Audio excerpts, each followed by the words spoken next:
সম্প্রতি একের পর এক বসুন্ধরা গ্রুপের কেলেঙ্কারির ফিরিস্তি পত্রপত্রিকা ও টেলিভিশনে আসতে শুরু করায় সাহস পেয়েছেন ভুক্তভোগীরা।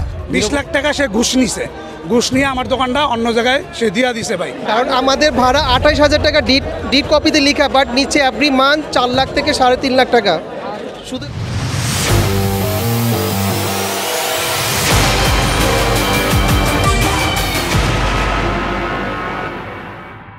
হাসিনা সরকারের পতনের পর গ্রেফতার আতঙ্কে রয়েছেন ক্ষমতাধররা।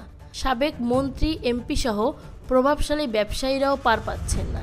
এর মধ্যেই অনেকে গ্রেফতার হয়েছেন, তবে এখনও ধরাছোঁয়ার বাইরে রয়ে গেছেন ধর্ষণ, জমি দখল, লুটপাট, চাঁদাবাজ ও হত্যা মামলা সহ বহু অভিযোগ বসুন্ধরা গ্রুপের ব্যবস্থাপনা পরিচালক সায়েম সোবাহান আনভীরের বিরুদ্ধে। প্রশ্ন হচ্ছে, বসুন্ধরা গ্রুপের ব্যবস্থাপনা পরিচালক সায়েম সোবাহান আনভীর কোথায়? এ বিষয়ে প্রশাসনের নেই কোনো উত্তর। কয়েকদিন আগেই বাংলাদেশ জুয়েলারি সমিতির সাবেক সভাপতি এনামুল হক অভিযোগ তোলেন শেখ হাসিনা সরকারের সময়ের বিতর্কিত আয়নাঘর কায়দায় ব্যবসায়ী প্রতিপক্ষকে বন্দি ঘরে নিয়ে নির্যাতন চালাতেন।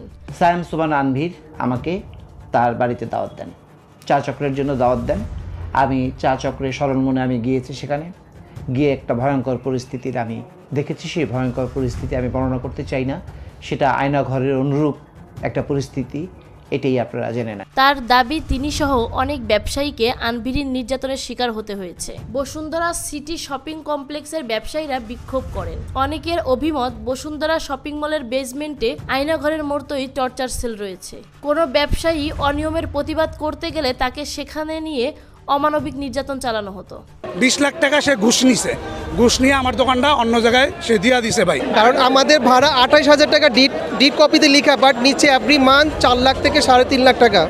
উনি ভাড়ার কথা বলছে 200 স্কোয়ার ফিট, সে জায়গায় নিতেছে 2,500 স্কোয়ার ফিট বা 3,2800 টাকা স্কোয়ার ফিট নিতেছে।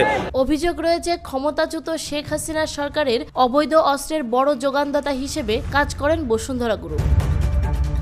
বিনিময়ে গেল 15 বছরের সরকারের কাছ থেকে অনেক সুবিধা নিয়েছে তারা। এর মধ্য দিয়ে আনভীর গড়ে তোলেন জোরজার মুল্লুকতার।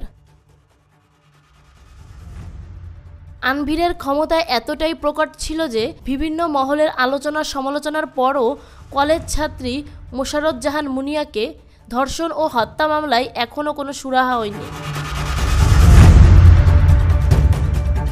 এই মামলার প্রধান আসামি বসুন্ধরা গ্রুপের এমডি সায়েম সোবাহান আনভীর সহ অন্য আসামিদের গ্রেফতারের দাবি জানিয়ে আসছে মুনিয়ার পরিবার। আসামি সায়েম সোবাহান আনভীর সহ 8 জন হত্যা এবং ধর্ষণ মামলা করেছে।